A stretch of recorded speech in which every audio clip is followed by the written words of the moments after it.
The economy's hard.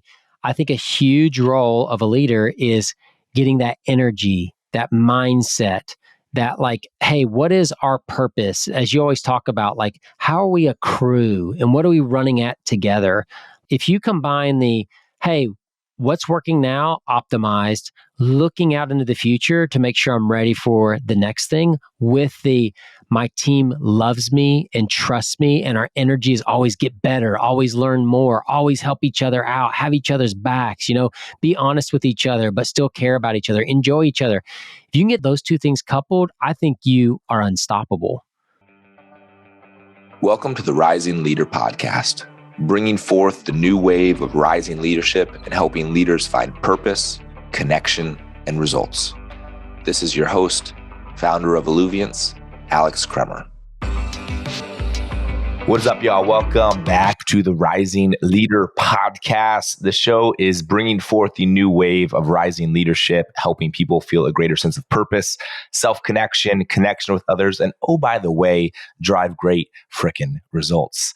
I'm excited to have, for the second time on the show, the amazing, incredibly good-looking Mr. Mark Kosoglow. So what's up, Mark? Woo! Must be my new cut or something. So Mark, I'm just quick background. I think many people probably know you, but you are the SVP or the former SVP of Global Sales at Outreach. That was where I worked under you. We worked together for I think like 6 or something years. You're the former CRO at Catalyst. You are now the self-proclaimed Chief Fun Officer of the Kosoglow family. You are also a host of the 30 Minutes to President's Club podcast. You are the king of LinkedIn selfies as well. I don't know what changed or what flipped, but like, I love it because it gives me a snapshot into your life, but I see your face everywhere these days, man.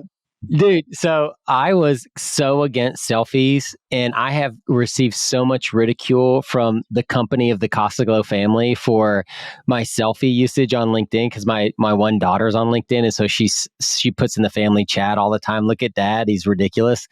But I will say this, my engagement on LinkedIn because of the algorithm changes went down 40%. And I got all of that 40% by making one change, putting selfies on my post. I still remember when you gave me so much flack for posting a video on LinkedIn of me talking into the camera in a selfie mode. I will never do a walk and talk. What is your deal never. What is bad about walk and talk versus posting the selfie of yourself in Italy?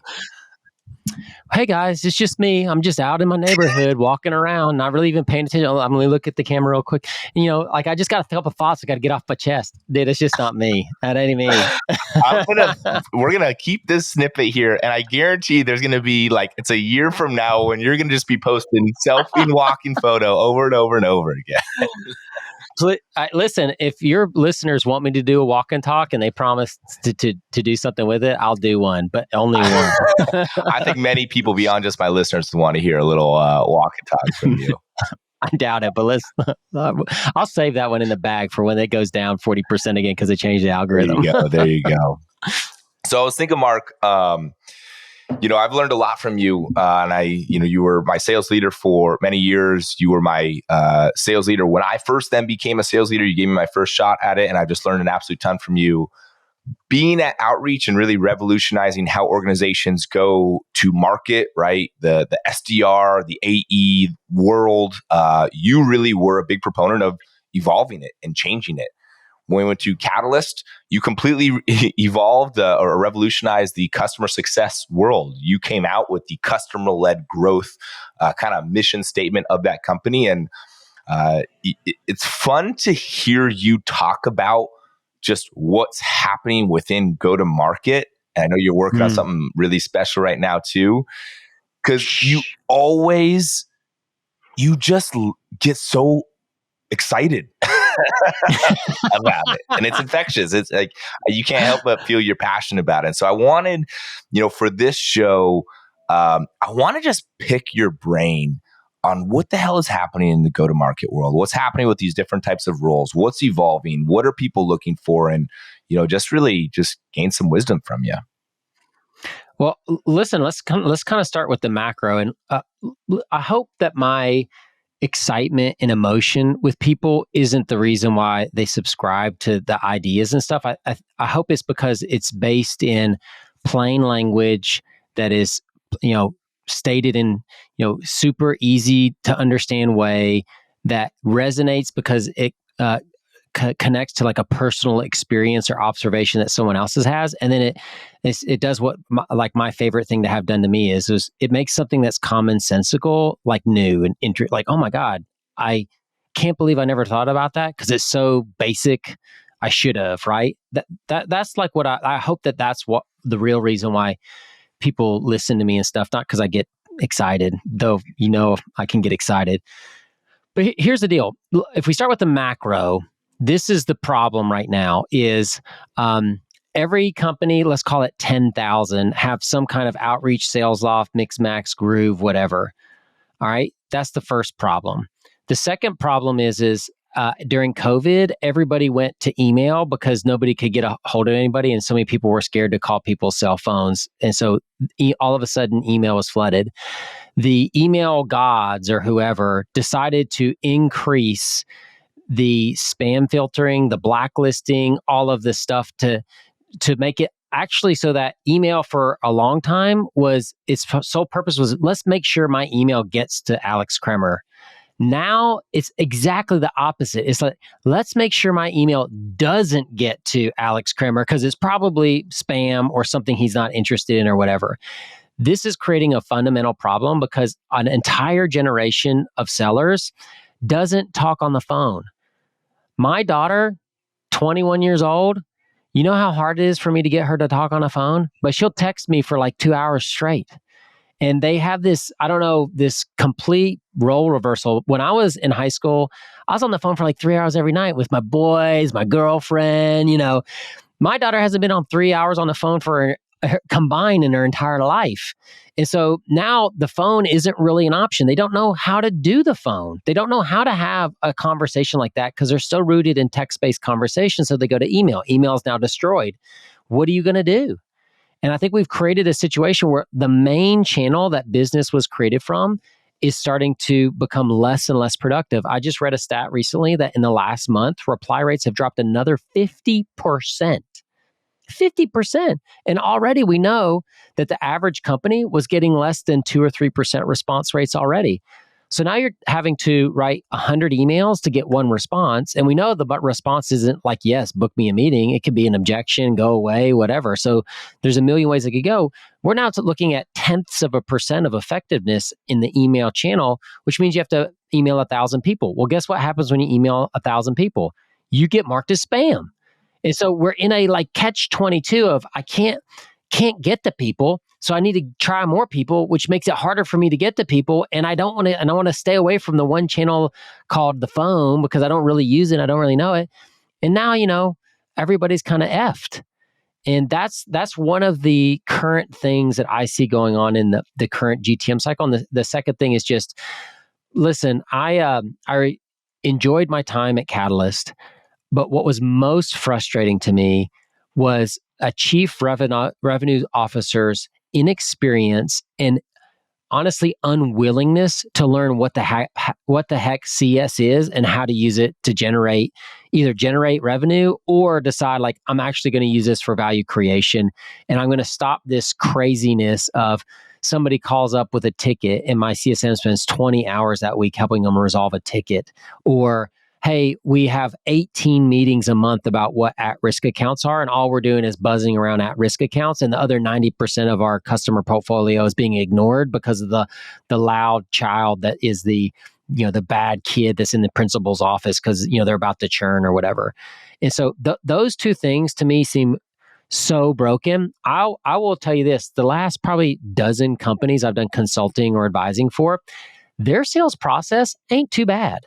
And their sales calls are not horrible.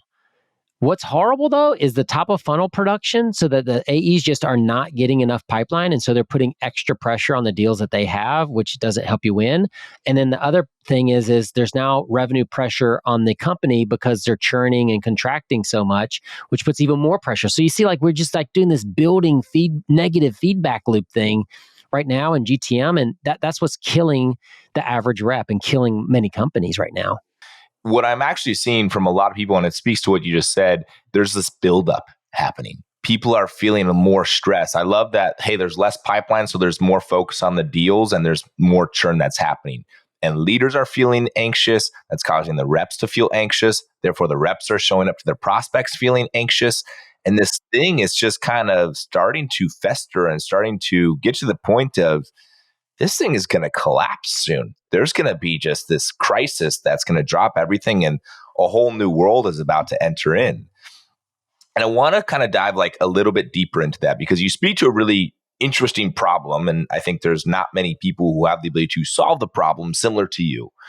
So we've got many, players within the go-to-market organization. You have a sales leader, you have a RevOps leader, you have a CS org, you have the AEs, you have the SDRs, solution consultants, enablement, right? All these different very important functions that are an amoeba that try to fit together to hopefully build pipeline and close pipeline and keep the revenue. So if you, were leading a company, or if you, all the companies that you advise, which one of those roles right there do you feel like is up for the biggest renaissance? I'd call it evolution. I think that it's SDRs. I think SDRs are fairly nimble and flexible. And I think that AI is putting a ton of pressure on the value prop of a human SDR. And I believe that CSMs will be a close follow, but because of the reluctance and just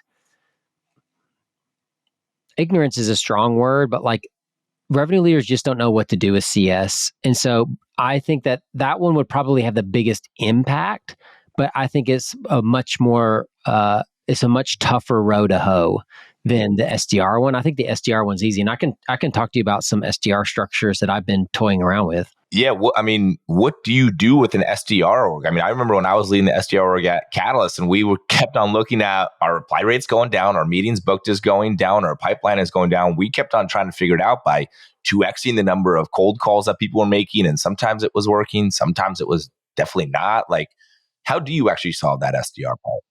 Yeah, so I think that the evolution of the SDR is getting to a place where you organize it kind of like an NFL coaching staff. So you have your head coach, and then you have a defensive coordinator, an offensive coordinator, and a special teams coordinator. And it's the coordinator's job to get their part of the team to perform really, really well. But it's the head coach's job to put the overall strategy and the voice and the spirit and the energy and all that together, and to make sure that the strategies meet the player's strengths, right? So if we look at it in that context, I think the SDR team of the future is 4 people only. Now, I'll make a caveat to that, which I'll point in a second, but I think it's only 4 people. One is the head coach or the director or VP or whatever of SDRs. That person's job is to coach, set the tone, and then provide good data to the team. And what I mean by good data is, here is all the information you need about a set of accounts. Here is all the information you need to know about a set of contacts. And here is our hypothesis for this month or this week or this quarter of how we're going to test and attack that list of people with special ways, creative ways, growth hackerish ways of getting in touch with those people.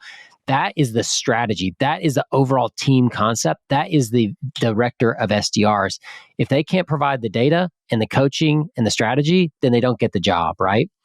Now let's talk about the coordinators. There should be a phone, email, and social coordinator. The phone coordinator's job is to just do dials with a parallel dialer. I think one person really great at making cold calls with good data can make 2,000 dials a day. I think that those 2,000 dials a day will correctly connect at around 8%. That gives you 160 connects. And a good person on the phone can convert 10 to 15 people, or 10 to 15%. You're talking 15 to 25 meetings a day on the phone. If I was an SDR and young, and with the skills I had on the phone, I would be like, give me that phone, give me that parallel dialer. I'll find my lazy boy, put on ESPN, I'll put on my headset, and I'll watch TV and make money all day long. That's what I'm talking about, right? So then you got your email. Can I ask, I want to ask you one quick question about that. What, just a side note, and then I want to get to the email. What do you think actually makes a good cold caller? Like, what made you so great at be like, man, I'm going to be able to book those 20 calls a day? Two things. The things that make you great at cold caller is one, you give a fuck about no. A lot of people might know this, but I was a telemarketer in college. I sold credit cards to people while they were eating dinner, like calling their homes. I had a 4% win rate, so I lost 96 calls out of 100. Now, there was some supercomputer in the back, and this was in like 1996. And I walked up to my beige IBM workstation with black and amber text. I hit F4 and I would hear a beep in my headset, and that would be somebody that just said hello. And I would not dial 100 times an hour. I would have 100 conversations an hour. I would say, hey, this is Mark Kosoglow from MBA America 100 times an hour. So if most of those were no, that means every day I got 400 no's. Every week, 4-day work week, I got 1,600. I did that job for 4 months. That's what? 16 weeks, that's almost 100,000 no's in one summer. I give a fuck about a no. I've been told no so much, I don't give a shit about a no. All I know is no's mean I'm closer to my yes. All right. If I got 96 no's, I'm about to get a yes, right? So that's the one thing. And the second thing is, are you willing to actually have a conversation, or do you want to pitch a meeting? And I have a really strong framework that helps people always push back to the meeting, but it doesn't make them scared to have a conversation. And what most cold callers are worried about is the call's going to go into a direction they can't handle. So they try to really stiffly control the call, and it might not get to an area that the person's interested in because they know one way to book the meeting, the rep does. And so you have to be just willing to be natural, be yourself, and have just a fucking human-to-human conversation rather than being a robot. Hi, Alex, this is Mark from Catalyst. Do you have 30 seconds for me to discuss why I've called today? Most people have their stupid phone voice. Yeah, you already hung up. First, I'm like, yo, Alex, what's up? Hey, real quick, cold call. Just want to call it out. You got 30 seconds. I'm going to tell you real quickly why I'm called. Cool? All right. Yes. That's how I'm talking. It's that confidence. It's like, hey, I'm just being me. I'm not trying to be somebody else. Yeah, and I don't care if you hang up. I don't care if you tell me no. I don't care if you cuss me out. I just don't care. What I care about is getting to the people that are willing to talk. So that's the phone coordinator. Email coordinator's job is to handle the email channel totally. If you warm up inboxes, if you use an email sequencer platform, there is no reason why you can't do the work of 30 or 40 SDRs as a singular person, using the data that your director gave you to help personalize and make the messaging awesome. And so their job is to do that, and to be so tuned in that they're giving weekly reports on the open rates, the reply rates, the positive reply rates, the meeting book rates of every single email that's happening. What is our email strategy that aligns to our overall strategy? How are we testing? How are we hypothesizing? How are we getting things better? How are we finding solutions? When is something going down? In most orgs I consult and advise in, and honestly, this from our time at Catalyst and Outreach a little bit, is it's hard to do that.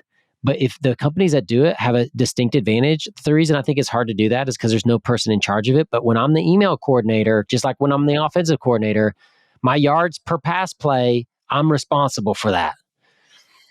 And then the social coordinator, and that person does things on the social channel. We had an SDR do this at Catalyst. He booked twice as many meetings per week as the rest of the outbound team combined. And so all he would do is, he had my LinkedIn credentials. He would go look at my posts, get the likes and the comments. He would look that against a target persona and target account list.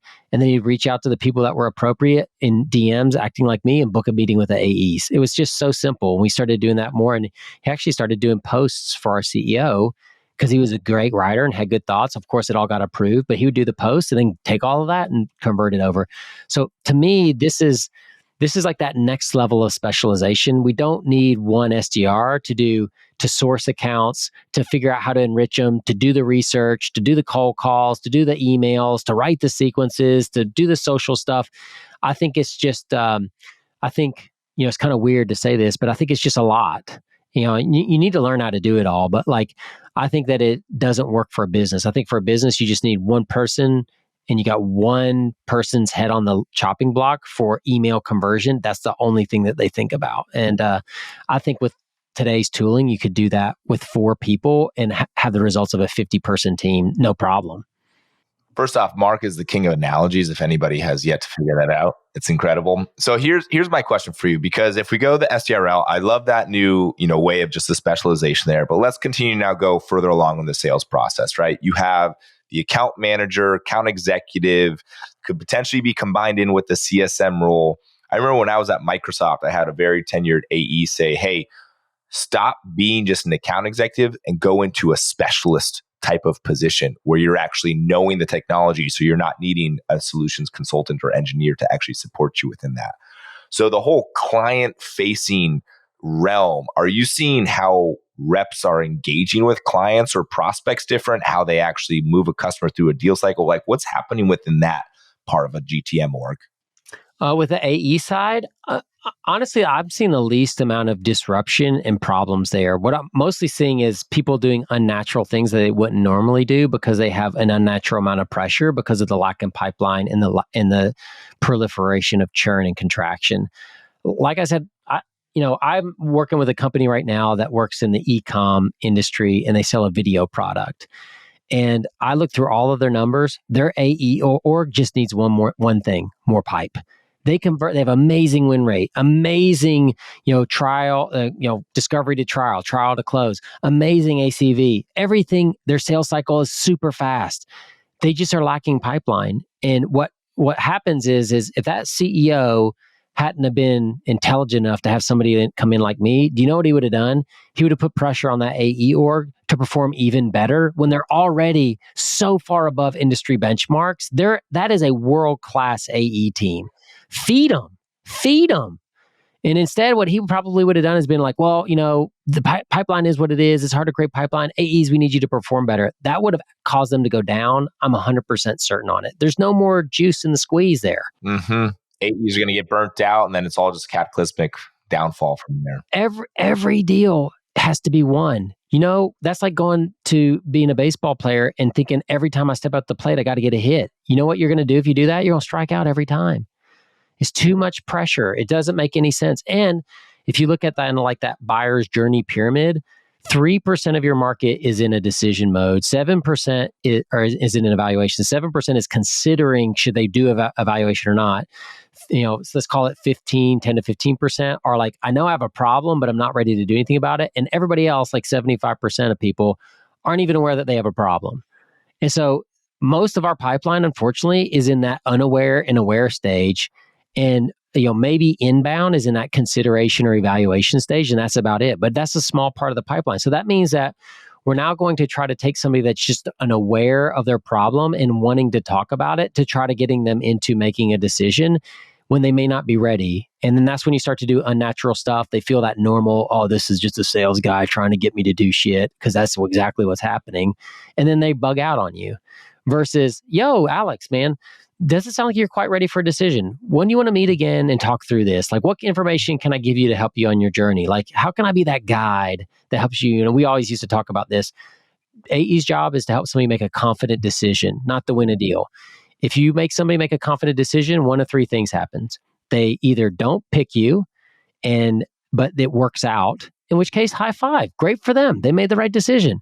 They don't make a decision, or they decide not to go with you and it doesn't work out. And guess who they come back to? The person that made them feel confident. Or they pick you. And if they pick you, great. And so really there's no lose in that situation if you have a customer-centric perspective. If you have a my bank account, my quota, my company perspective, oh, well, one of those 3 isn't good for us, so we can't do that. Well, listen, that's trying to say the next great baseball player is going to have an 800 batting average. It just ain't happening.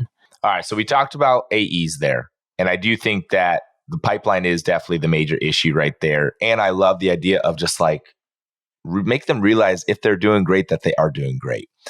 I want to talk about two more types of personas here, and two of which you care a lot about. The first one is RevOps. You talk about how important the RevOps role at an organization is. And I feel like many times it's hard to actually utilize or not know how to utilize your RevOps leader or your RevOps partner effectively here. How much is that actually evolving with everything you've also spoken to? I think that RevOps very soon will be the highest paid position in GTM. I think if I was building a new company or a new revenue org right now, my first hire would be an amazing RevOps person. And people are like, well, Mark, who's going to do the sales calls? That's the whole point is I could create enough bandwidth for myself with a great RevOps person that I could do sales calls for a while until I got the stuff set up to hire an AE. And that's exactly what happened to me at Outreach. At Outreach, I was the first, employee. I did all the sales calls, but I used a guy named Manny Ortega, Manny O, and Manny O was my RevOps guy. And I would do, demos from like 7 a.m. to 5 or 6 p.m. Then I would do the soccer games and practices and all that kind of crap. Then I come home and have dinner and we'd hang out for a little while. Put the wife and the kids to bed at 10. And I did from 10 to 2 a.m. I worked with Manny O on operations stuff. So it was super easy for me to do everything I needed to do when I was doing the demos. And I created my own bandwidth, right? And so we saw this at Catalyst. We hired Patrick Torrio. I think Patrick is one of the most under the radar, awesome RevOps people on the planet. He came in and immediately tuned this up, tuned that up, got this going. And now what was happening? We weren't hearing from reps. I can't do this. This sucks. We still had some issues because we were working through stuff, but he started knocking things out for us. And so RevOps to me is a force function. It is a force multiplier. It allows you to take the stuff that you have now and make it way more beneficial. I don't think many people aspire to become a RevOps leader. A majority just like, let me get into sales and be an SDR, go the AE route. And I think just by you saying that, I'm assuming many people are like, maybe I should check out this whole RevOps thing. What do you think it takes to be a great RevOps leader? Like, what's the qualities of a great person there? You have to be a great project manager. You have to be super organized, and you have to have like a process or operational way of thinking. Like, so for me, I classify myself as an operational sales leader. I think, and you know this, Alex, I think in steps. We'll do this, then do this, then do this, then do this, then do this. Just so everybody knows, once you think you've finished a project, Mark just simply adds on top of that additional projects. It's a continuous little build process. No process ever ends. It only just gets refined more. So so for me, it's easy to work with RevOps people because I hire people like that I can communicate with on that level. And then we look through the steps. And then when you do the steps, you see what system, what automation you can do to help with each step. And then that's how you put together like an operational plan for how to use tools and systems and processes inside your company. And that's what the RevOps role is. So yeah, if I was a rep and I love the sales game, but I didn't necessarily like chasing down customers or like the customer conversations I'm good at, but I don't really love them. But I like the strategy. I like the systems. I like coming up with this creative thing. That is a signal that you might be a better RevOps person than a seller. And I think that RevOps with PLG motions, with strong inbound motions, they can be a revenue creator just as much as a rep is. So you can still stay close to revenue, but it's just a very different way of dealing with it. I'm assuming a RevOps leader is a very important player when it comes to how you're redesigning this SDR organization as well, because you're actually having to teach those people how to look at the data and what type of data to get. So they're an integral part of the entire system that you're building. Totally, yeah. I think that the RevOps person's job is to make sure that director of sales development that is getting the data has the right data sources, and that they're put in the right systems and all that. But it's the director of sales development's job to figure out what the strategy is. So like, are we going to use G2 reviews against our competitors that are listed as case studies on their website? Is that what we're doing this month? That's not RevOps jobs to figure out. They can help with that, but that's the SDR's job. Or this month, we're going to find every executive in our targeted account list that's been on a podcast and invite them to our podcast. by mentioning what they talked about and how we thought that the conversation needed to continue. That's your director of sales Those ops. are two incredible ideas. I just want to say right there. Dude, I'm telling you, I'm in this world right now. I got like 200 of these things that crazy stuff people are doing.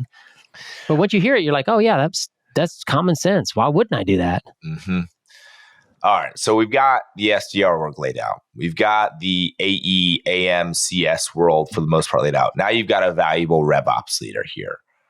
The one that we haven't spoken to is whether you want to call the sales leader or just the leader of the entire thing and actually creating this whole thing. This show is obviously called the Rising Leader Podcast. So I do want to talk about what are you actually seeing? Because what you're talking about is a very nuanced, complicated system with so many different types of data points. What is the leader or the sales leader really needing to do? So this is going to feel like a little bit of a brown nose in the second part of my answer. But the first part of the answer is they need to understand that the world is always changing. And their job is to find what's working now while looking for what's going to work in the future. That's ultimately boil down the sales leader's job. And that could mean from a data perspective. It could mean from a strategy perspective. It could mean from a org, how you do your organization, org building perspective. It could be from a culture perspective. And I think this is a second thing is I think that it's tough right now, especially in technology. The economy's hard.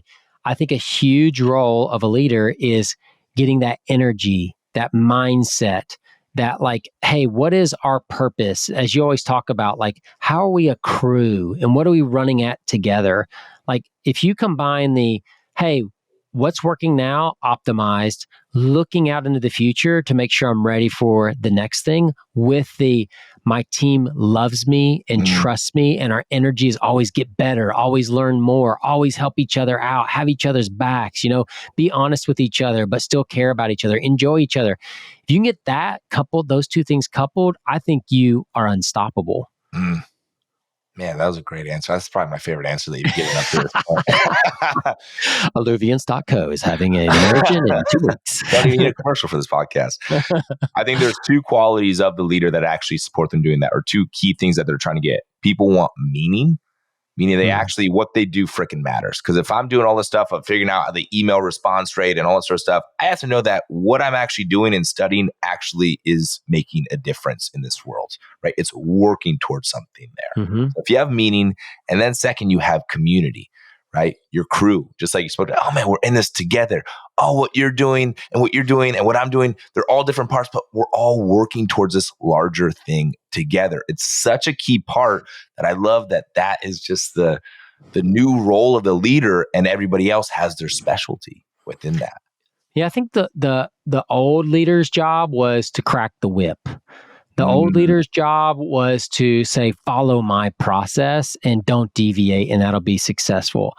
The old leader's job was to say, listen, I need to hold you accountable, but I don't do anything positive with you. And those are old ways of doing leadership that are much more centered on the company and the leader. And as we move into a generation of people that care less about their leader and their company and more about their personal growth, their impact on the world, what are they learning? If as a leader, you keep that kind of leader-centric perspective instead of your rep-centric perspective, I think you're going to lose the next generation. We're going to see a lot of sales leaders retire or get not be in sales leadership anymore because they can't talk to this type of seller. And I'm just seeing more and more and more sellers that want not just that tactical skills accountability, but they want to help me with my inner game. You always say, help me with that inner game, man. I go to bed at night and I'm anxious about tomorrow. Help my inner game be confident about tomorrow, not anxious about it. That is a superpower of the greatest new generation of leaders that's coming up. Man, we could just a right. We just got into it now. I'm excited now. I wish we could just do this like a 2-hour podcast. You know what you should do, Alex? You should form a company that helps young leaders with their inner game and helping their team. Oh, wait, you already did that. You know what? I think that you and I should just combine forces, and then you take the go-to-market stuff. I'll take the culture stuff. Man, come on. Third time's a charm, brother. Well, brother, I appreciate your time as always, man. You just, you always bring the energy, you have a wisdom, and you're excited about what you do. Like you have a transmission that causes other people like, oh man, I'm excited about that now as well. So thank you for that, man. And for all the listeners who joined us, thank you as always. I know you have somebody who you're like, they got to hear this. So make sure that you send this along to them. And with that, Mark, any final words for those who are listening here? Let's go. I could have predicted that right there. Love y'all. Have a great rest of your day. Thanks for listening to the Rising Leader Podcast. Make sure you hit that follow button so you get notified every time a new episode releases. If you know someone who wants to take their lives and their career to the next level, send them this episode so we can all rise together. For more information, check out alluviance.co. We'll see you next time. And in the meantime, keep letting it flow.